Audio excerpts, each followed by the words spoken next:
నమస్తే. ఈరోజు వీడియోలో నేను ఆధ్యాత్మిక ప్రక్రియలో గాని, కుండలిని ప్రక్రియలో గాని మనం అనుభవించేటువంటి శూన్య స్థితులు. శూన్య స్థితులు అంటే ఈ స్థితులు మనకి కొన్ని నెలల నుంచి, కొన్ని సంవత్సరాల పాటు ఉండొచ్చు. అది మన ఆధ్యాత్మిక జాగృతి ఒక తీవ్రత బట్టి ఉంటుంది. ఈ శూన్య స్థితుల్లో మనం ఎక్కువ ఏడుస్తాం. జీవితంలో అన్ని పోగొట్టుకున్నట్టుగా, అన్ని కోల్పోయినట్టుగా మనకు అనిపిస్తుంది. ఒంటరితనం ఇష్టపడతాం. లేదు అంటే చాలా సంబంధాలు మనకి తెగిపోతాయి ఈ కాలంలో.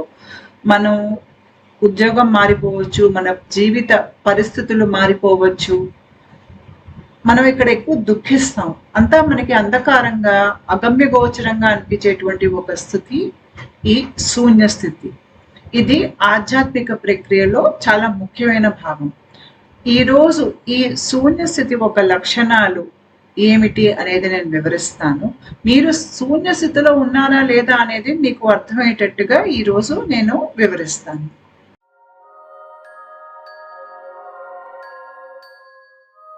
ఆధ్యాత్మిక ప్రక్రియ అంటేనే చాలా మనం మారిపోతాం. స్వల్ప సమయంలో అంటే ఇంచుమించు కొన్ని ఏళ్ల సమయంలో మనం ఎంతో జీవిత కాలాలు మనలో రాని మార్పు మనకి కాస్త సమయంలో మనకి ఒక జీవిత కాలంలో వస్తుంది. ఎందుకు వస్తుంది అంటే మన శరీర స్పందన పెరిగి మన ఆధ్యాత్మికంగా ఎదిగే కొద్దీ మన ప్రవర్తనే మారిపోతుంది. మునుపున్న ప్రవర్తన ఇప్పుడు మనకి ఆధ్యాత్మికంగా ఎదిగాక మనలో కొన్ని గతం తాలూకు ప్రవర్తనలు కానీ, ఆలోచించే విధానం కానీ ఇప్పుడు మనలో ఉండదు. అది తొలగిపోతుంది. మనం పూర్తిగా ఒక వేరే వ్యక్తిలాగా అయిపోతాం. దాని కారణం ఏంటో కూడా నేను చెప్తాను. అయితే ఆధ్యాత్మిక ప్రక్రియ కానీ, కుండలిని ప్రక్రియ కానీ అది మన మనసు లోతుల్లోకి వెళ్ళి ఆ లోతుల్లో అది పనిచేస్తుంది. ఆ లోతుల్లో పనిచేసేటప్పుడు చాలా కాలం పడుతుంది. ఎందుకంటే ఈ లోతుల్లో పని చేస్తేనే మనం మారుతాం. పైన జరిగే మార్పుల వల్ల మనిషి మారరు. మనిషి ప్రవర్తన అలాగే ఉంటుంది. ఆధ్యాత్మిక ప్రక్రియలో మనకి సబ్ కాన్షియస్ మైండ్ తెరుచుకుంటుంది. తెరుచుకోవటం వల్ల ఈ శక్తి మనకి విశ్వం నుంచి వచ్చేటువంటి ఈ శక్తి, మన గురువు ఒక శక్తిపాతం, దైవానుగ్రహం ఎలా ఉంటుంది అంటే మన లోతుల్లో, మనసు లోతుల్లోకి వెళ్ళి మనల్ని మార్చేటట్టుగా అది పనిచేస్తుంది. ఇలాంటప్పుడు మనం మార్పుకి గురి అవుతున్నాం కాబట్టి మనకి ఒంటరితనం అవసరం. ఎందుకంటే 10 మంది మధ్యలో మనం బ్రతుకుతున్నప్పుడు కొంతమంది మనల్ని ద్వేషించే వాళ్ళు ఉంటారు. కొంతమంది మనల్ని మనలో అహంకారాన్ని ప్రేరేపించేటట్టుగా కొంతమంది ఉంటారు. కొంతమంది మనకి ప్రతికూలం, అనుకూలం ఇలా రకరకాల పరిస్థితులు మనకు కల్పిస్తూ ఉంటారు. దాంతో మనం రాగద్వేషాలతో నిత్యం చలిస్తూ ఉన్నప్పుడు మనం మారలేము.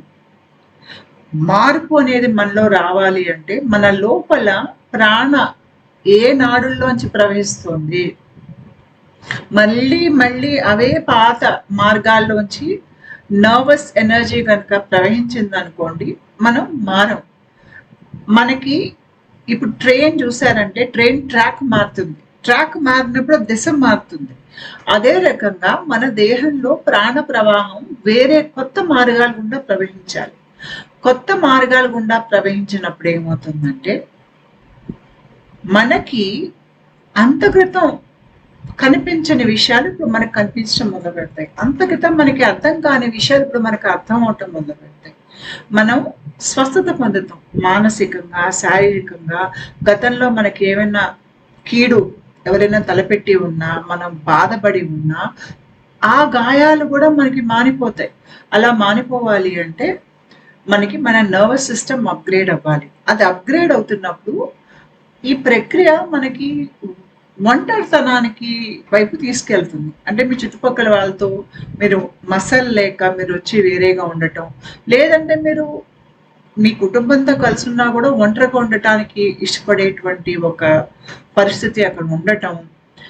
ఎందుకంటే నిత్యం మిమ్మల్ని పొడిచి మిమ్మల్ని రెచ్చగొట్టే వాళ్ళు మధ్యలో కనుక మీరుంటే మీకు శరీరం ఏదైతే ప్రశాంత స్థితిలోకి వెళ్ళాలో ఈ మార్పులు జరగటానికి అది జరగదు. కాబట్టి ఈ ప్రక్రియ మిమ్మల్ని కొద్దిగా బయట లోకానికి దూరం తీసుకెళ్తుంది. ఎందుకంటే ఈ ప్రక్రియలో మనం అంతర్ముఖులం అవుతాం. చాలా కాలం మనం లోపలికి వేసి చూసుకోవడం మొదలు పెడతాం. అలా చూసుకోవటం వల్ల ఏమవుతుందంటే మనం అప్గ్రేడ్ అవుతున్నాం. మీరు ఎప్పుడైనా చూడండి, కంప్యూటర్ అప్గ్రేడ్ అయినప్పుడు దానికి డౌన్ టైం కావాలి, అంటే అది ఆ సమయంలో పనిచేయదు. మనం కూడా అంతే, మన జీవితం మారుతున్నాం, మనం మారుతున్నాము అంటే మనకి కూడా డౌన్ టైం అనేది కావాలి. ఎందుకంటే ఇప్పుడు మీ జీవితం మునుపున్నట్టుగా ఇప్పుడు ఉండదు, ఇంకా తర్వాత అన్నీ మారిపోతున్నాయి. మీరు మారిపోయినప్పుడు, మీ శరీర స్పందన మారినప్పుడు మీ జీవితం కూడా మారిపోతుంది. మన జీవితం అనేది మనం ఏ స్పందన నుంచి మనం ఉన్నాము అనే దాన్ని బట్టి అది ఉంటుంది. మనం గనక తక్కువ స్పందనలో ఉన్నాం అనుకోండి, మనకి చుట్టూ కష్టాలు, కన్నీళ్లు, పీడించే వాళ్ళు, దురదృష్టం ఇట్లాగే ఉంటుంది. మనం సాధన చేసి స్పందన పెంచుకున్నప్పుడు మన స్పందన పెరగటం మూలంగా మీ చుట్టూ లోకం కూడా ఆ స్పందనని మీకు ప్రతిబింబించేటట్టుగా అది ఉంటుంది. కాబట్టి మీ చుట్టూ ఉన్న లోకం కూడా మీకు మారుతుంది. మీ శరీర స్పందన మారినప్పుడు మీ బయట అనుభవాలు మారుతాయి, మీరు పనిచేసే చోటు మారిపోవచ్చు, ఉండే చోటు మారిపోవచ్చు, మీరు గతం తాలూకు కథల్లోంచి బయటకు వచ్చేస్తారు, పాతవన్నీ వెళ్ళిపోతాయి, దాని స్థానంలో కొత్త వస్తాయి. కానీ ఈ పాతవి వెళ్ళిపోయి కొత్తవి వచ్చే మధ్యలో స్థానం ఉంది చూడండి, అదే శూన్యస్థితి. ఈ శూన్యస్థితిలో ఏమవుతుందంటే గతం తాలూకు నేను, అంటే నా గతం తాలూకు ప్రవర్తనలు, ఆలోచించే విధానము, నేను బాధ్యత తీసుకుంటున్నానా లేదా, ఎంత తీసుకుంటున్నాను, నేను ఎక్కువగా ప్రోగ్రామింగ్లో ఉన్నానా, అంటే ఇప్పుడు నేను ఏ ఇంట్లో అయితే పుట్టానో, ఏ వాతావరణంలో అయితే పెరిగానో దాని తాలూకు భావోద్వేగాలు నాలో ఎక్కువ ఉన్నాయా, లేదంటే సొంతంగా నేను ఆలోచించిన నిర్ణయాలు తీసుకోగలుగుతున్నానా, ఇవన్నీ కూడా మారిపోతాయి మీకు. మారిపోయి అంటే ఇవన్నీ పాత నేను ఎలా ఉన్నాను అంటే, పాత నేను మూలాధార చక్రం నుంచి పనిచేస్తున్నాను అనుకోండి. మూలాధార చక్రంలో మనకి ప్రోగ్రామింగ్ ఉంటుంది. అంటే మనం ఏ ఇంట్లో అయితే పుట్టామో, ఏ వాతావరణంలో అయితే పుట్టామో, ఏ సంస్కృతిలో అయితే పెరిగామో దాని తాలూకు ముద్రలు, చిహ్నాలు, ఆలోచనలు, నమ్మకాలు మనలో బలంగా నాటుకుని ఉంటాయి. మనం మన పూర్వీకులు ఎలా మాట్లాడారో మనం అలాగే మాట్లాడతాం. అది తప్ప సరా అనేది మనం ప్రశ్నించాం. ఎందుకంటే మనస్సు మూలాధారంలో ఎక్కువగా పనిచేస్తుంది అంటే అక్కడ అలాగే పనిచేస్తుంది. మూలాధారంలో ఎక్కువగా పనిచేసేటువంటి మనస్సు. ఇక్కడ ఉన్న వ్యక్తికి ఏంటంటే నిత్యం వాళ్ళని వాళ్ళు బాధితులు అనుకుంటారు. వాళ్ళకి ఆవేశం ఎక్కువ, ఆలోచన తక్కువ, వాళ్ళు బుద్ధిని వాడట్లా, బుద్ధిహీనులయ్యి ఎవరైనా గొడవ పెట్టుకోవడానికి వస్తే గొడవలు పెట్టుకోవటము, ఎంతసేపటికి లాభం నష్టం అని ఆలోచించటం, ఇదంతా మూలాధార చక్రంలో మనస్సు ఎక్కువగా అక్కడ ఉందనుకోండి ఎవరికైనా కూడాను, వాళ్ళ ప్రవర్తనలు అలా ఉంటాయి. అయితే ఆధ్యాత్మిక ప్రక్రియలో ఏమవుతుందంటే మనకి విశ్వం నుంచి శక్తిపాతం వస్తుంది. విశ్వం నుంచి శక్తిపాతం వచ్చినప్పుడు ఏంటంటే ఈ శక్తిపాతం మనకి గురువుల నుంచి, దీక్షల నుంచో, లేదంటే మనం ఏదైనా సాధన చేస్తున్నాం, దేవుడిని మంత్రజపం చేస్తున్నాము, ఏదో ఆధ్యాత్మిక సాధన చేస్తున్నప్పుడు మన దేహ స్పందన పెరుగుతుంది. పెరిగినప్పుడు ఏంటంటే మనస్సు అనేది కింద చక్రా నుంచి పై చక్రాకేసి వస్తుంది. మనలో రకరకాల ప్రవర్తనలు ఉంటాయి. ఈ ప్రవర్తనని అన్ని మన ప్రవర్తనలు కావు, ఇవి చక్ర ప్రవర్తనలు. ఇప్పుడు ప్రతి చక్రానికి దళాలు అనేవి ఉంటాయి. ఈ దళాలు, ఈ రేకులకి లక్షణాలు ఉంటాయి. ఇప్పుడు కోపం, ఈర్ష్య, అసూయ, ద్వేషం, ఆనందం, సున్నితత్వం, మంచితనం, ఇవన్నీ కూడా చక్ర రేకులు ఒక లక్షణాలు. మీకు ఒక చక్ర తీసుకుంటే, స్వాదిష్టాన చక్రం తీసుకుంటే, అంటే కింద నుంచి రెండో చక్రం తీసుకుంటే అక్కడ మీకు ఈర్ష్య అనేది ఉంటుంది, మరుపు అనేది కూడా ఉంటుంది వేరే చక్రం స్థాయిలో. మన మనస్సు ఏ చక్ర స్థాయి నుంచి పనిచేస్తుంది అనే దాన్ని బట్టి ఆ లక్షణాలు మనం ఎక్కువ వ్యక్తపరుస్తాం. మన మనసు ఎప్పుడైతే మనం చేసే సాధన వల్ల మన శరీర స్పందన పెరగటం వల్ల మూలాధారం నుంచి పైకి లేస్తుందో, స్వాదిష్టాన చక్ర స్థాయి నుంచి పనిచేస్తుందో, మూలాధార చక్ర స్థాయివన్నీ మనం వదిలేస్తాం. అంటే ఇప్పుడు నేను ఆ మనిషిని కాను, నేను చిన్నప్పుడు మా అమ్మ నాన్నతో ఉన్నప్పుడు ఒక రకంగా ఆలోచించేదాన్ని, వాళ్ళ నమ్మకాల్ని నేను తీసుకున్నాను, కానీ నాకు పెద్దయ్యాక వాటిని ప్రశ్నించాను ఆ నమ్మకాలని. నాకవి సరికాదేమో అనిపిచ్చింది. కాబట్టి ఆ నమ్మకాలు నేను వదిలేసుకున్నాను. ఆహ్, నేను పెరిగిన వాతావరణం నన్నెవరినో ద్వేషించమని చెప్తోంది. ఉదాహరణకి చుట్టాల మధ్యలో కొట్లాటలున్నాయి. ఏదో ఆస్తి పంపకాల విషయాల్లో. వాళ్ళు ఒకళ్ళనొకళ్ళు ద్వేషించుకుంటున్నారు. తరతరాలు బట్టి ద్వేషించుకుంటున్నారు. ఇప్పుడు నన్ను గూడా తర్వాత తరాన్ని ద్వేషించమని చెప్తున్నారు. నాకది ఇష్టం లేదు. నేను కాస్త ఈ విషయాలకి దూరంగా ఉంటున్నాను. అంటే ఏమవుతుంది ఇక్కడ మీరు మూలాధార చక్ర స్థాయి విషయాలన్నింటినీ మీరు తిరస్కరించారు. మీ గతం అనేది దానికి సంబంధించింది.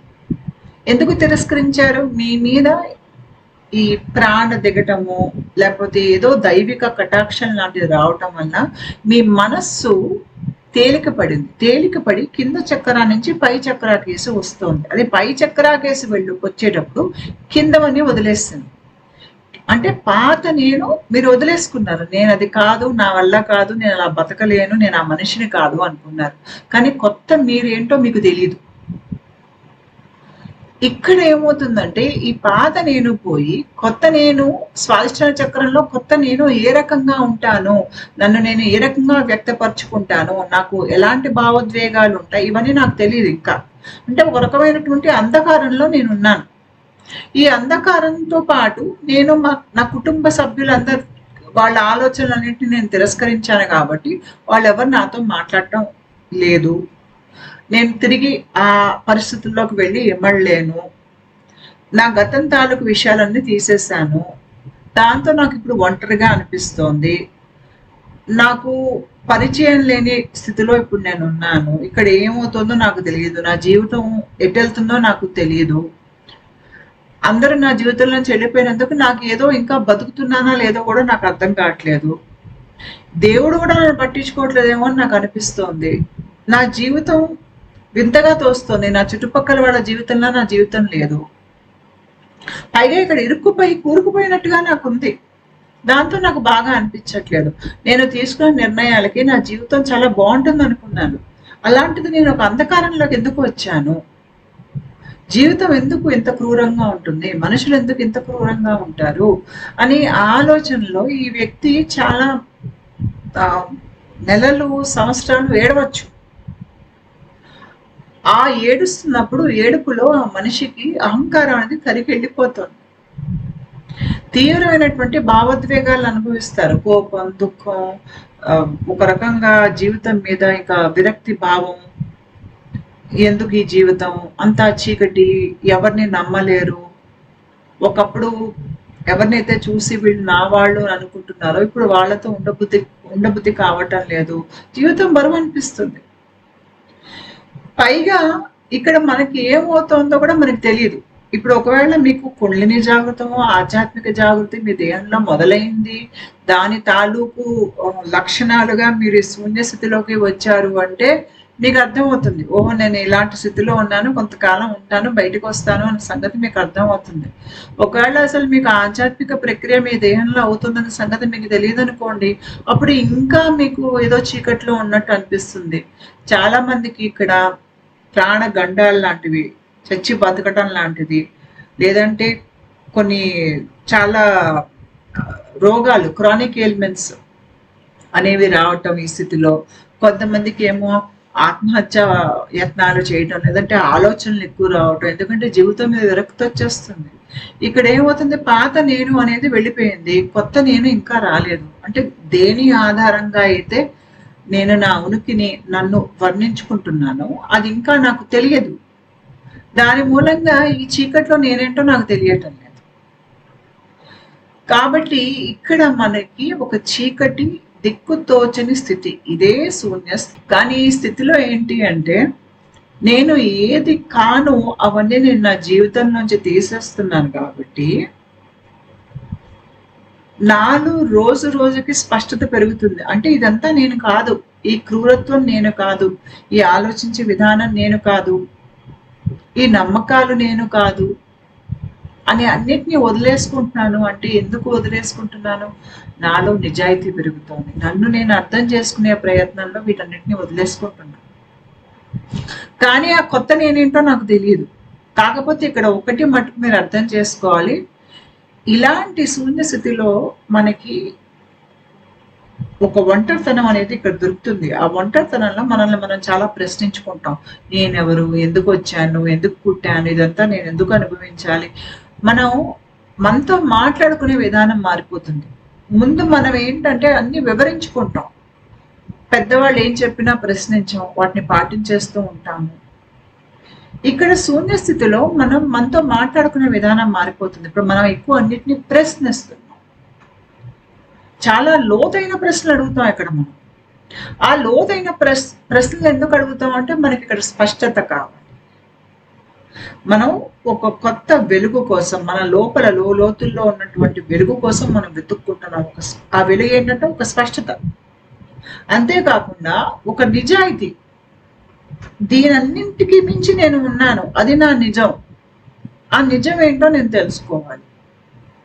ఆ నిజాన్ని అందుకునే ప్రయత్నం ఈ శూన్య స్థితిలో మనం చేస్తాం. ఈ శూన్య స్థితిలోంచి మనం బయటికి వచ్చాక ఏమవుతుందంటే, అంటే కొత్త నేను అనేది మీకు క్రమేపీ మీ అవగాహనలోకి వస్తుంది. మీరు మారుతారు, మీ స్పందన పెరుగుతుంది. కొత్త నేను అనేది వచ్చేసరికి అది ఎలా ఉంటుందంటే, పాత నేను నుంచి ఒక విడుదలలా అనిపిస్తుంది. అంటే ఇంకా పాత తాలూకు ఆ మనిషి బాధలు కానీ, ఆ మనిషి అనుభవాలు కానీ, ఆ మనిషి ప్రవర్తనలు కానీ ఇప్పుడు నాకు చెందవు. వాటన్నిటి నుంచి నాకు ఒక విముక్తి అనేది కలిగింది. ఒక రకమైనటువంటి స్వతంత్రం అనేది నేను ఇప్పుడు అనుభవిస్తున్నాను. దానివల్ల నా లోపల ఉన్నటువంటి జ్ఞానం అవ్వచ్చు, తెలివి అవ్వచ్చు, అది నాకు ఇప్పుడు ఎక్కువగా అందుబాటులోకి వస్తుంది. నా లోపల ఉన్నటువంటి సృజనాత్మకతని నేను తేలిక అందుకోగలుగుతున్నాను. దైవిక కటాక్షాన్ని, దైవానుగ్రహాన్ని, గురువుల కృపని పొందగలుగుతున్నాను. ఇప్పుడు నాలో ఒక కొత్త నేను అనేది చిగురిస్తోంది. ఈ కొత్త నేను కొత్త ప్రవర్తనలు, అంటే ఇప్పుడు నేను ఇందాక ఉదాహరణ ఇచ్చా, ఒక మనిషి మూలాధారం నుంచి అక్కడ ప్రవర్తనలన్నీ వదిలేసుకుని స్వాదిష్టాన చక్ర స్థాయి నుంచి బ్రతుకుతున్నారు అని. ఆ స్వాదిష్టాన చక్ర స్థాయి నుంచి బ్రతికే వాళ్ళ జీవితము మూలాధారం వాళ్ళకి భిన్నంగా ఉంటుంది. ఎలా భిన్నంగా ఉంటుందంటే, మూలాధారం వాళ్ళు చాలా ఎక్కువ కర్మ రుణాల్లో కూరుకుపోయి ఉంటారు. దాంట్లోంచి బయటకి పడటం అనేది వాళ్ళకి చేత కాదు. స్వాదిష్టాన చక్ర స్థాయిలోకి వచ్చేసరికి చాలా మటుకు కర్మ రుణాలని వీళ్ళు తీసేస్తారు. స్వాదిష్టాన చక్రం వాళ్ళకి నచ్చదు కూడా. ఇప్పుడు కర్మ, ఒక ఇంట్లో 10 మంది కలిసి ఉన్నాము, మనం అందరం బంధువులు అంటే స్వాదిష్టాన చక్రం వాళ్ళు ఇష్టపడరు. వాళ్ళకి వాళ్ళ స్వాతంత్రం చాలా ముఖ్యం. వాళ్ళు అట్లాగా 10 మందిలో ఎమ్మటానికి ఇష్టపడలేరు. పైగా వాళ్ళు ఎక్కువ వ్యక్తపరుచుకుంటారు. స్వాదిష్టాన చక్రం అంటేనే అర్థం మనల్ని మనం వ్యక్తపరచుకోవటం. స్వాదిష్టాన చక్రం జలతత్వం. జలతత్వం ఏం చేస్తుంది?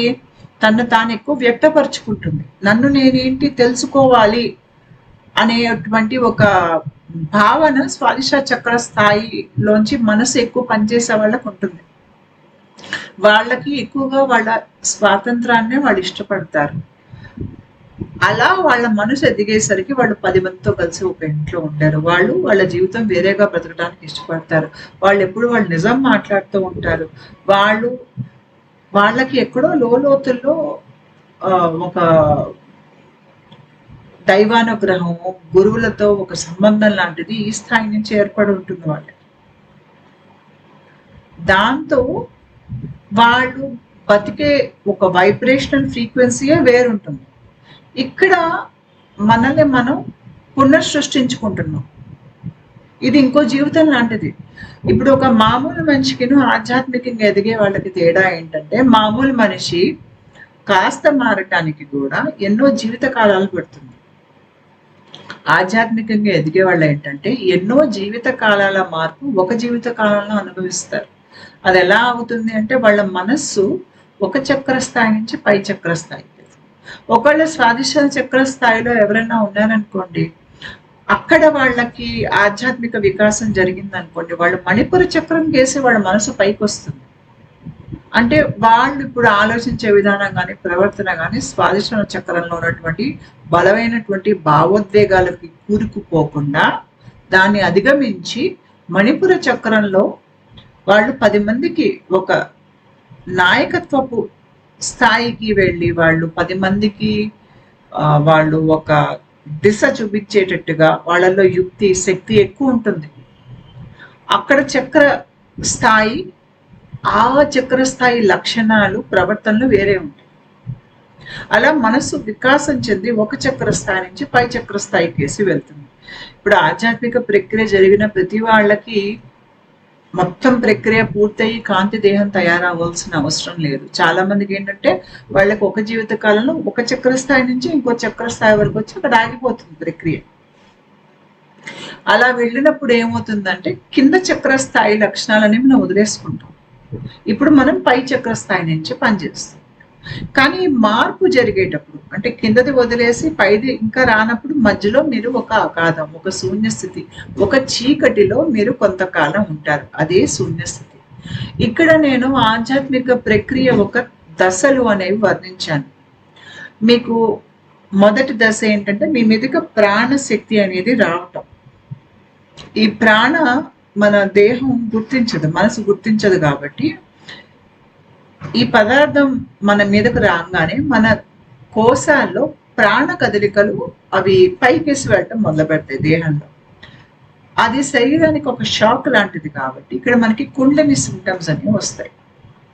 తర్వాత ఇక్కడ నా రాశాను చూడండి, డెత్ చేంజెస్ టు ఈగో అని. ఇదే శూన్య స్థితి. శూన్య స్థితి మనం చావుతో పోల్చొచ్చు. ఎందుకు చావుతో పోల్చొచ్చు అంటే ఇక్కడ నేను పోతున్నాను. నా అహంకారం, దానితో ముడి వేసుకున్నటువంటి అహంకారం కూడా కరిగిపోతుంది. నా పాత సంబంధాలతో, పాత జ్ఞాపకాలతో, పాత అలవాట్లతో ఏదైతే నేను నా శక్తిని ముడిపెట్టానో ఆ ముళ్ళు కూడా తెగిపోతున్నాయి. తెగిపోతున్నందుకు నేను చాలా ఏడుస్తున్నాను. ఇక్కడ నాకు వైరాగ్య భావం వస్తుంది. గతంతో చూసుకుంటే నన్ను నేను పోల్చుకుని నాకు వైరాగ్య భావం వస్తుంది. ఎందుకు? ఇది శూన్య స్థితి, చావు లాంటి స్థితి. ఇక్కడే చాలా మందికి చనిపోవాలనే కోరిక రావటము, జీవితం కూడా అర్థం కాదు, ఒక చీకటి స్థితి. అది మీకు ప్రక్రియ ఎంత మీకు బలంగా అవుతుంది అనే దాన్ని బట్టి ఈ కాలం ఎంతైనా ఉండొచ్చు. తర్వాత మీకు ఈ శూన్య స్థితిలోంచి బయటకు వచ్చాక ఒక కొత్త బలం లాగా మీ మీద ఒక కొత్త అవగాహన మీకు రావటం, మీరు కొత్త ఆధారాల మీద మిమ్మల్ని మీరు నేను ఇది అని మిమ్మల్ని మీరు వర్ణించుకోవటం, దాని తర్వాత మీ కొత్త ప్రవర్తనలో మీ లోపల పూర్తిగా మీరు ఇనుమడించుకుని మీరు పై స్థాయి ఫ్రీక్వెన్సీ నుంచి బ్రతకటం. ఇది మీకు ఆధ్యాత్మిక ప్రక్రియలో దశలు. అయితే ఆధ్యాత్మిక ప్రక్రియ అనేది సైక్లికల్ ప్రాసెస్. ఈ ఆఖరి 5th అయిపోయాక మళ్ళీ మీరు మొదటి దానికి వెళ్తారు. మళ్ళీ మీ మీద ప్రాణం దిగుతుంది. మళ్ళీ శరీరానికి షాక్ లాగా చాలా కుండలిని సింటమ్స్ వస్తాయి. మళ్ళీ శూన్య స్థితిలోకి వెళ్తారు. కాకపోతే ఇలా సైక్లికల్ గా ఈ ప్రక్రియ వెళ్ళిన కొద్దీ మీకు మొదటిసారి ఏదైతే శూన్య స్థితి మీకు 3 ఏళ్ళలో 4 ఏళ్ళలో ఉందో, తర్వాత మళ్ళీ ఆ స్థితిలోకి మీరు వచ్చినప్పుడు అది 1.5 ఏళ్ళ పాటే ఉండొచ్చు, 1 ఏడాది పాటే ఉండొచ్చు. మళ్ళీ ఆ ప్రాసెస్ అంతా అయ్యి మళ్ళీ 3వసారి వచ్చారనుకోండి శూన్య స్థితిలో, అది కొన్ని నెలలే ఉంటుంది. అంటే ముందుకు వెళ్లే కొద్దీ ఈ శూన్య స్థితి అనేది తగ్గిపోతూ వస్తుంది. దాని బరువు, దాని దుఃఖం కూడా తగ్గిపోతుంది. దాంతో పాటు ప్రక్రియతో పాటు మీరు ప్రక్రియలో చాలా ముందుకు వెళ్ళాక మీరు శూన్య స్థితిలోకి వెళ్ళినప్పుడు మీరు గుర్తుపట్టేస్తారు, ఓహో ఇది శూన్య స్థితి మళ్ళీ మొదలైంది నాకు అనేది మీకు గుర్తుపడతారు. ఆ గుర్తుపట్టడం వల్ల మీకు ఆ శూన్య స్థితిలో మీరు ఏడవచ్చు అక్కడ. కాకపోతే మొదటిసారి బాధ పెట్టినంతగా ఇక్కడ ఈ మిమ్మల్ని శూన్య స్థితి అంత బాధ పెట్టదు. ఎందుకంటే దానికి మీరు తయారై ఉన్నారు, ఇది ఒకటి ఉంది అన్న సంగతి మీకు అర్థం అవటం మూలంగా మీరు దానికి తయారై ఉన్నారు. ఈ శూన్య స్థితిలో ఏంటంటేనండి మనం చాలా విషయాలు వదిలేసుకుంటాం. ఈ వదిలేసుకునేటప్పుడు ఏడుస్తాం. మనల్ని మనం మళ్ళీ పునరావిష్కరించుకోవాలి, నేను మళ్ళీ పుట్టాలి అంటే, ఇప్పుడు తల్లి పుట్టినప్పుడు ప్రసవ వేదన పడుతుంది, కానీ ఇక్కడ మిమ్మల్ని మీరు మళ్ళీ మీరే కంటున్నారు. కాబట్టి ఆ ప్రసవ వేదన మీరే పడుతున్నారు. పుట్టేది ఏంటి అంటే మీలో ఒక కొత్త సెన్స్ ఆఫ్ సెల్ఫ్, నేను ఇది అని ఒక కొత్త ఆధారంగా మిమ్మల్ని మీరు వర్ణించుకుంటున్నారు చూడండి. ఆ ఉనికి పుడుతోంది, మీలోంచే పుడుతోంది. దానికోసం ప్రసవ వేదన మీరే పడుతున్నారు.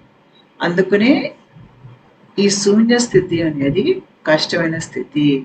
ఈ శూన్య స్థితి అయిపోయి మీకు కొత్త స్పందనలో మిమ్మల్ని మీరు నాటుకున్నాక మీకు ఒక విడుదల, ఒక స్వతంత్రం అనేది ఇక్కడ మీరు అనుభవిస్తారు. కానీ ఈ స్థితి చేరటం అంత తేలిక కాదు. ఆ స్థితికి చేరాలి అంటే మనం కూడా పురిటి నొప్పులు పడినంత కష్టపడాలి. అదంతా శూన్య స్థితిలోనే అవుతుంది. శూన్య స్థితి మనకి మనసు లోతుల నుంచి మనం మారాలి. అంటే ఇప్పుడు మన మనస్సుని మనం మహాసముద్రం అనుకుంటే, ఈ శూన్య స్థితిలో మనం ఆ మహాసముద్రంలోకి వెళ్ళి ఆ లోతుల్లో ఎక్కడో 3000 ఫీటు 4000 ఫీటు లోతులో ఉన్నటువంటి భూమిని తాకి వెనక్కి రావటం ఎంత కష్టమో, ఆధ్యాత్మిక ప్రక్రియలో మనం ఎక్కువగా భావోద్వేగాల్లో ఈదులాడుతూ ఉంటాం. ఎందుకంటే మనకి స్వాదిష్టన చక్రం అంటేనే మహాసముద్రం అక్కడ ఉన్నది. దాని లోపలికి వెళ్ళి ఆ లోతుల్లోకి వెళ్ళి దాన్ని అక్కడ తాకి పైకి రావటం అనేది, అంతవరకు వెళ్తే గానీ మీలో మార్పులు రావు. ఆ మార్పులు రావటం అనేది మీరు దాన్ని తీసుకురాగలగాలంటే మీరు పురిటి నొప్పులు పడినంత కష్టపడాలి.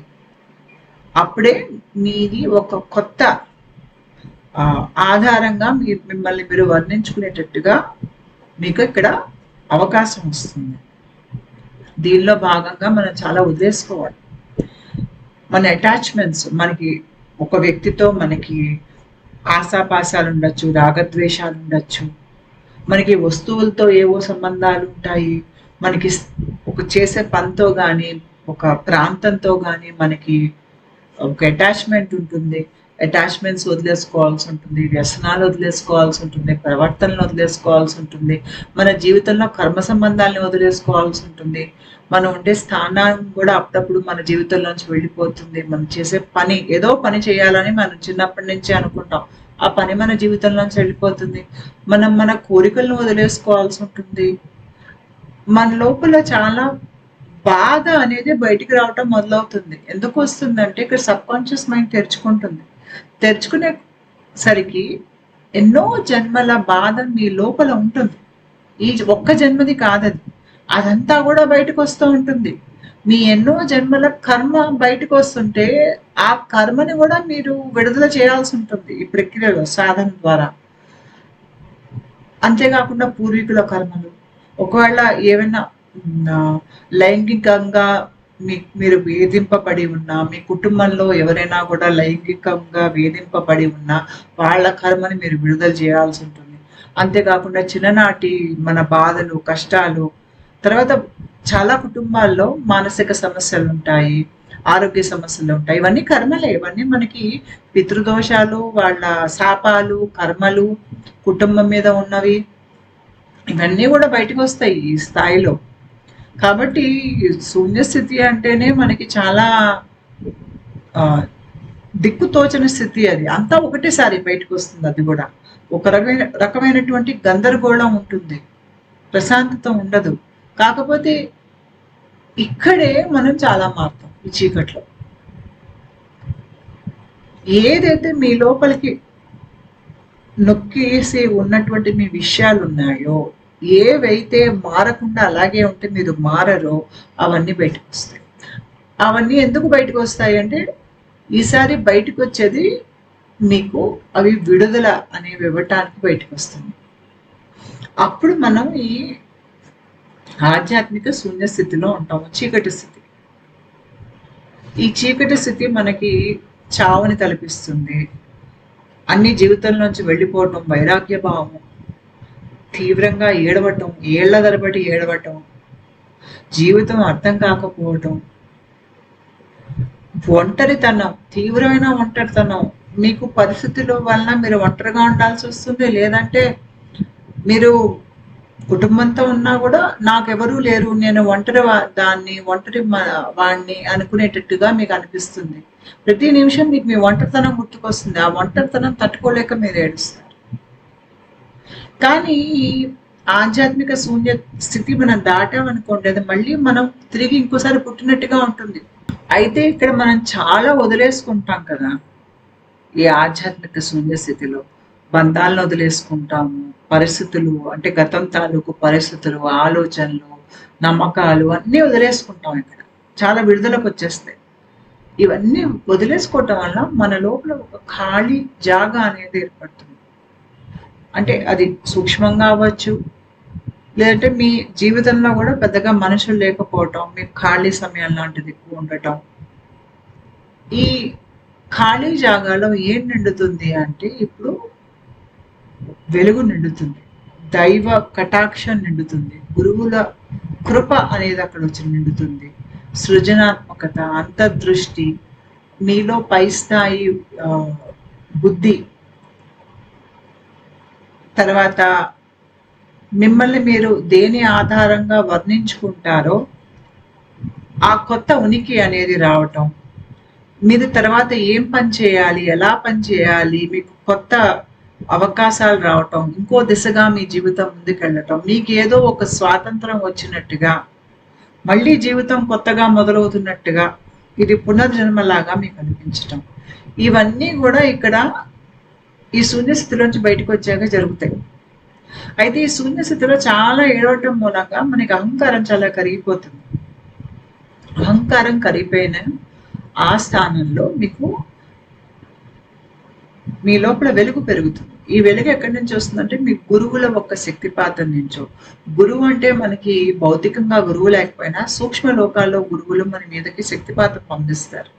అంతేకాకుండా మీరు ఏదైనా దేవుడికి సాధన చేస్తుంటే ఆ దైవ కటాక్షం అన్న కూడా మీలో వెలుగు పెరుగుతుంది. వెలుగు పెరిగేసరికి మీ దేహం ఒక స్పందన పెరుగుతుంది. ప్రతిసారి మీరు ఈ ప్రాసెస్లో, ఈ సైక్లికల్ ప్రాసెస్ అని నేను దశలు చూపించా చూడండి, ఆ దశల్లోంచి వెళ్ళే కొద్దీ ఇక్కడ దశలు ఉన్నాయి చూడండి, ఎన్నిసార్లు అయితే మీరు ఈ దశల్లోంచి వెళ్ళి మీరు మళ్ళీ మొదటి దశకి వస్తారు, అంతగా మీలో కాంతి పెరుగుతూ ఉంటుంది, అంతగా మీ మనస్సు చక్రాల్లో పైకేసి వెళ్తుంది. అయితే కొంతమందికి ఏంటంటే చాలా మొత్తం మీకు మనస్సు ఈ స్థాయి దాటి పైకి వెళ్ళింది అనుకోండి మనస్సు, అప్పుడు మీ చేతన అవస్థ ఏదైతే జీవుడు స్థాయి నాభిలో ఉందో అక్కడి నుంచి మారిపోయి వచ్చి ఇక్కడ కూర్చుంటుంది. అలాంటి వాళ్ళకి కాంతి దేహం తయారవుతుంది. సీతాకోక చిలుక ఒక చిన్న గుడ్డు నుంచి అది ఎగరటం వరకు దాని ప్రయాణం చూసినట్టయితే అది గుడ్డు నుంచి మీకు పురుగు వస్తుంది, గొంగళి పురుగు. ఆ గొంగళి పురుగు తర్వాత తన్ని తాను బంధించుకుంటుంది. దాని చుట్టూ అది దారాలు అల్లుకుని ఒక గూటిని కట్టుకొని ఆ గూటి లోపల అది ఉండిపోతుంది అలా చాలా రోజులు. అలా ఎందుకు ఉంటుంది అంటే ఆ గూడు లోపల దాని రూపం మారుతోంది. ఆ గూడు కట్టక ముందు అది గొంగళి పురుగు, ఆ గూట్లో దాని రూపం మారి అది సీతాకోక చిలకలా బయటికి ఎగిరిపోతుంది. తర్వాత ఈ గూటిలో ఉన్నప్పుడే దాన్ని నేను శూన్య స్థితి అంటున్నా. ఆధ్యాత్మిక ప్రక్రియలో మనం కూడా అంతే. ఇప్పుడు నేను చెప్పాను మూలాధార చక్ర స్థాయి నుంచి ఒక మనిషి బ్రతుకుతున్నాడని. అతను గొంగళి పురుగు లాంటి వ్యక్తి. అతను ఈ శూన్య స్థితిలో వేరేగా వెళ్ళి ఒంటరిగా బతకాల్సినటువంటి ఒక పరిస్థితి ఏర్పడవచ్చు. లేదంటే మనుషుల మధ్యలో ఉన్నా కూడా నేను ఒంటరి వాడిని అనేటువంటి తలంపులో అతను దుఃఖిస్తూ బ్రతకవచ్చు. పైగా అదే సమయంలో మన చుట్టుపక్కల వాళ్ళు మనల్ని అర్థం చేసుకోకపోవటం, మన మీద నిందలు వేయటం, మనకి అక్కడ కర్మ సంబంధాలు తెగిపోతున్నాయి. మనం ఏం చెప్పినా వాళ్ళకి అర్థం కాదు చుట్టుపక్కల వాళ్ళకి. ఇవన్నీ జరుగుతూ ఉంటాయి. అప్పుడు ఏంటంటే మనం మన గూట్లోకి వెళ్ళిపోతాం తెలియకుండా. మన చుట్టూ మనం గూడు కట్టేసుకున్న గూట్లోకి వెళ్ళిపోతాం. ఎవరిని కలవం, ఎవరితో మాట్లాడాలనిపించదు, ఒంటరిగా ఉండాలనిపిస్తుంది. కొంతమంది చేస్తే సాధన చేస్తారు, లేదంటే ఏడుస్తూ ఉంటారు. అంటే మనం కూడా గొంగళి పురుగు గూట్లోకి వెళ్ళినట్టుగా మనం కూడా మన చుట్టూ గూడు కట్టుకుంటున్నాం. ఇక్కడ మనకి రక్షణ అవసరం. ఈ మార్పు చెందేటప్పుడు నిత్యం మనతో గొడవ పడేవాళ్ళు, మనల్ని రెచ్చగొట్టేవాళ్ళు, మనల్ని పీడించేవాళ్ళు మన జీవితంలో ఉంటే అది కష్టమైపోతుంది. మనల్ని మనం రక్షించుకోవడానికి మన చుట్టూ గూడు కట్టేసుకుంటాం. లేదంటే ఈ ప్రక్రియ అలా చేస్తుంది. ఆఖరికి మీరు సీతాకోక చిలుకగా మారి బయటికి వస్తారు. అంటే ఏంటి, ఒక రకమైనటువంటి స్వతంత్రం అనేది మీకు ఈ ప్రక్రియ ఇస్తుంది. కానీ ఆ ప్రక్రియ ఆ స్థాయికి వెళ్ళాలి అంటే మీరు శూన్య స్థితిలోంచి మటుకు ఖచ్చితంగా వెళ్ళాలి. నేను గతంలో ఒక వీడియో చేశాను. ధూమావతి దేవి అమ్మ మీద వీడియో చేశాను. ధూమావతి దేవికి శూన్య స్థితులకి సంబంధం ఏంటో అక్కడ వివరించాను. వీలైతే చూడండి. అయితే శూన్య స్థితుల్లో ఏంటంటే మన లోపల పాత నేను అనేది అది పోతోంది, విరిగి ముక్కలే వెళ్ళిపోతుంది. నన్ను నేను ఏ రకంగా వర్ణించుకున్నాను, నేను ఇది అది అని ఎలా అయితే అనుకున్నానో అవన్నీ పోతున్నాయి. అవన్నీ నాకు ఇప్పుడు అవసరం లేదు. అనవసరపు విషయాలు మన జీవితంలోంచి తీసేసినట్టుగా ఆ పాత నేనుకు సంబంధించిన విషయాలన్నీ మన జీవితంలోంచి వెళ్ళిపోతున్నాయి. ఆ వెళ్ళిపోయేటప్పుడు మనం తీవ్రమైనటువంటి భావోద్వేగాలకు గురి అవుతాం. మనకి శారీరక నొప్పులు, మానసిక నొప్పి, ఏదో ఆత్మస్థాయిలో కూడా చాలా విలపిస్తున్నట్టుగా మనకు అనిపిస్తుంది. తర్వాత ఇది ప్రక్రియ ఎంత బలంగా అవుతుందనే దాన్ని బట్టి మీకు శూన్యస్థితి కూడా మీకు బాధ అంత బలంగా అనిపిస్తుంది. పైగా శూన్యస్థితిలో మీకు కొన్ని సార్లు ఏ రకంగా మనకి అనుభవంలోకి వస్తాయంటే, నా ప్రక్రియ ఇక్కడే ఆగిపోయింది, ముందుకు వెళ్ళట్లేదు, ఎక్కడో ఇరుక్కుపోయినట్టుగా నాకు అనిపిస్తోంది, నాకు ఏమీ దిశ తెలియట్లేదు, ఎటు వెళ్తున్నానో నాకు అర్థం కావట్లేదు. చాలా మంది సాధకులకు ఈ సమస్య వస్తుంది. వాళ్ళు అందరి ముందుకు వెళ్ళిపోతున్నారు, నేను మటుకు ఇక్కడే ఉన్నాను అని అనుకుంటూ ఉంటారు. ఇది కూడా మీకు శూన్యస్థితుల్లో అవుతుంది. ఎందుకు అవుతుందంటే నేను చెప్పాను మీకు, ఇక్కడ స్వాదిష్టాన చక్రం మీకు మహాసముద్రం లాంటిది. ఈ మహాసముద్రంలో మీకు లోతుల్లో మార్పులు జరుగుతున్నాయి. లోతుల్లో మార్పులు జరుగుతున్నప్పుడు నేను గనక పైన నీటి పైన ఉన్నాననుకోండి, లోతుల్లో జరిగే మార్పులు నాకు తెలియదు. కాకపోతే నేను నా పడవ ఎటు వెళ్ళట్లా, నేను ఇక్కడే ఉన్నాను అని అనుకుంటున్నాను. అదే రకంగా ఈ ప్రక్రియలో చాలా మందికి ఏమవుతుందంటే, అంతరంగాల్లో లోతుల్లో మార్పులు జరుగుతున్నప్పుడు పైన వాళ్ళ ఎంత సాధన చేసినా వాళ్ళ జీవితం ముందుకు వెళ్ళట్లేదు, ఆధ్యాత్మిక ప్రక్రియ ముందుకు వెళ్ళట్లేదు, నేను ఇక్కడ ఇరుక్కుపోయాను అనే భావన ఉంటుంది. వాళ్ళేం ఇరుక్కుపోలేదు, వాళ్ళు చేసే సాధన వల్ల లోతుల్లో మార్పులు జరుగుతున్నాయి. ఆ లోపల మార్పులు పూర్తయ్యాక బయటికి దాని ఫలితం తర్వాత వస్తుంది. అప్పటి వరకు వీళ్ళకి ఎలా ఉంటుందంటే, ఇక్కడ మేము ఇరుక్కుపోయాం అనేటువంటి ఒక ఆలోచనలో వాళ్ళు ఉండిపోతారు. అంతేకాకుండా మన లోపల కోపం, దుఃఖం, ఈర్ష, అసూయ ఇవన్నీ కూడా బయటకు వచ్చేస్తూ ఉంటాయి ఈ శూన్యస్థితిలో.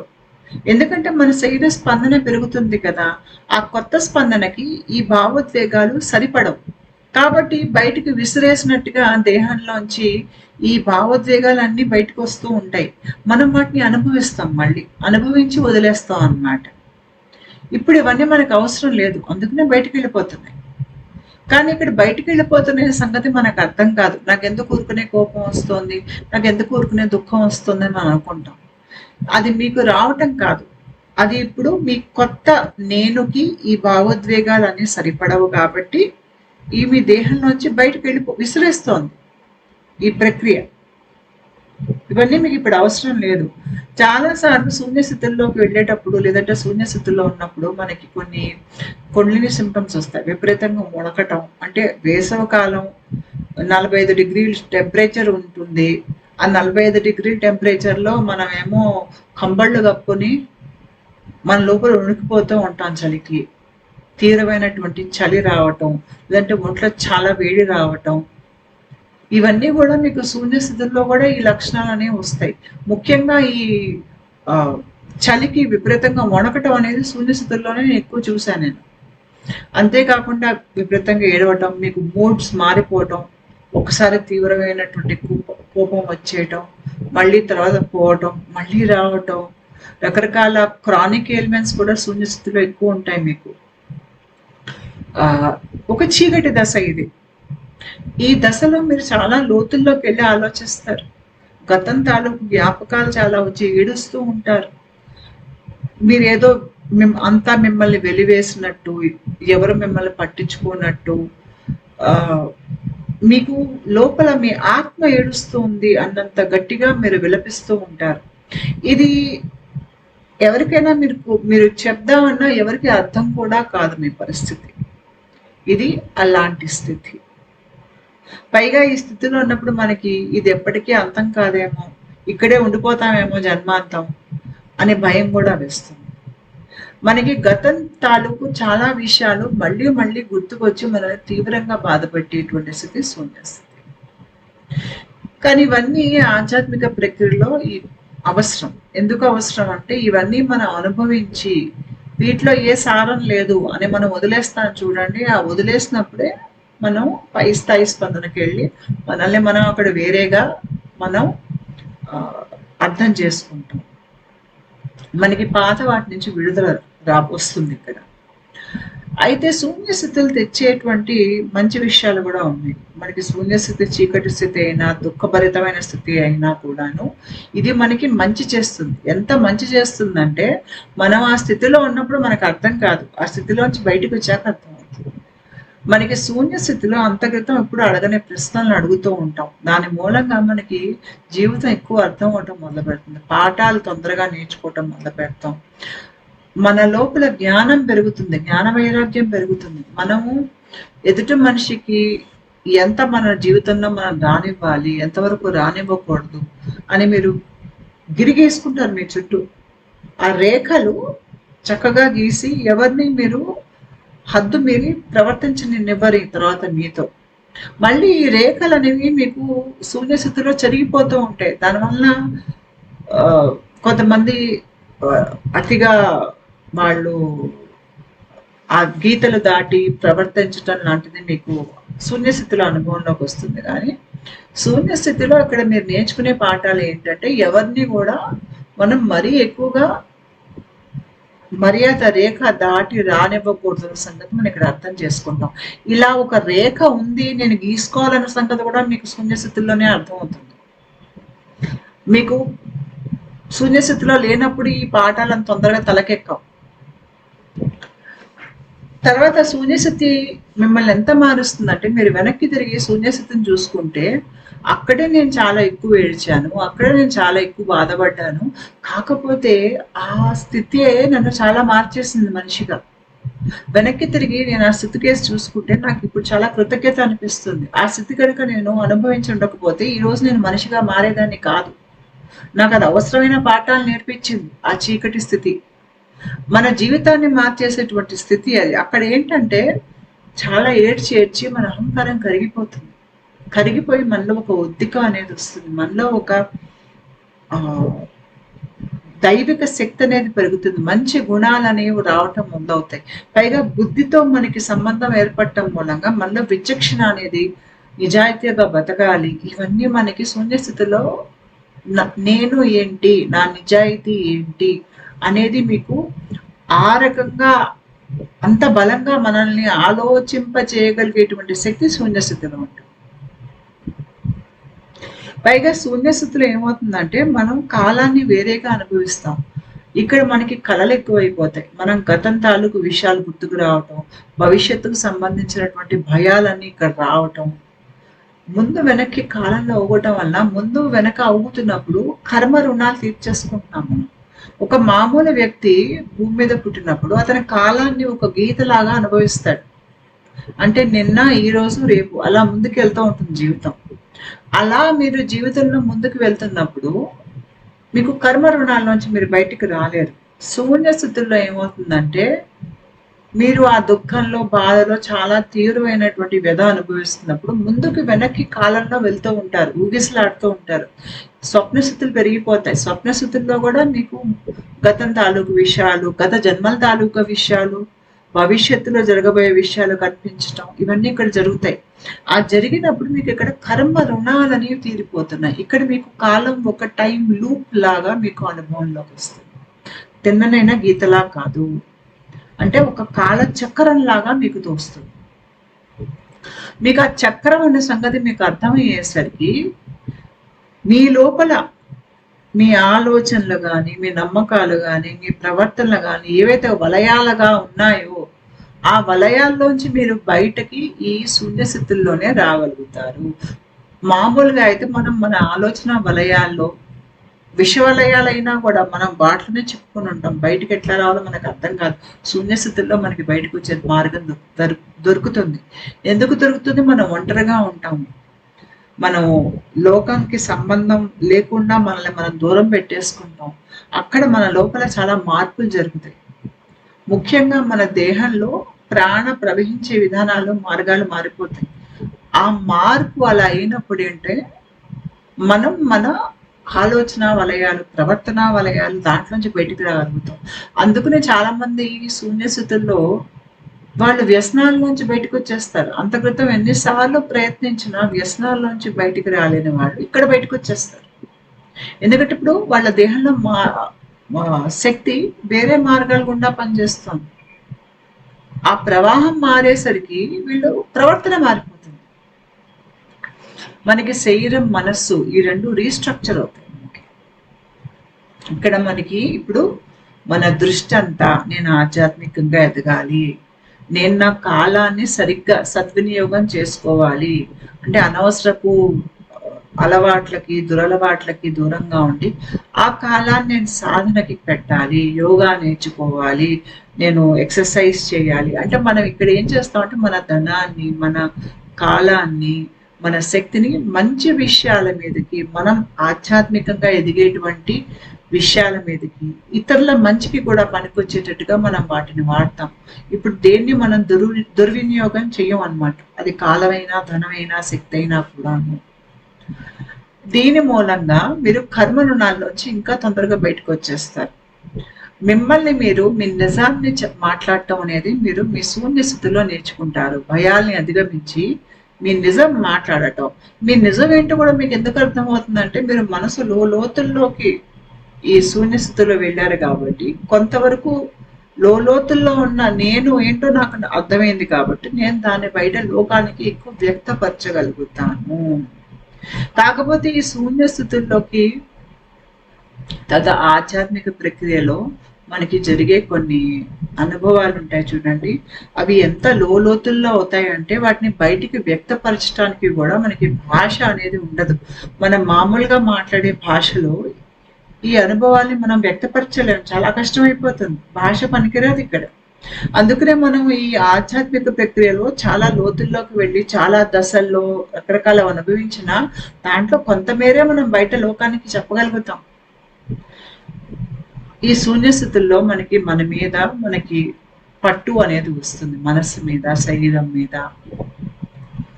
క్రమశిక్షణ, సాధన చేయటం, ఇవన్నీ మనకి శూన్యస్థితులు నేర్పిస్తాయి. కూర్చుని రోజుకి గంట సేపు మంత్ర జపం చేయటం అనేది మీకు ఇక్కడ అంతకైతే మీకు చేతన అవ్వకపోవచ్చు. నా వల్ల కాదు, నేను 5 నిమిషాలు కూర్చోలేని అనుకోవచ్చు. ఈ శూన్యస్థితి మనం ఎంత మార్చేస్తుందంటే మనం కూర్చుని అట్లా గంట సేపు అవలీలగా సాధన చేసేస్తాం.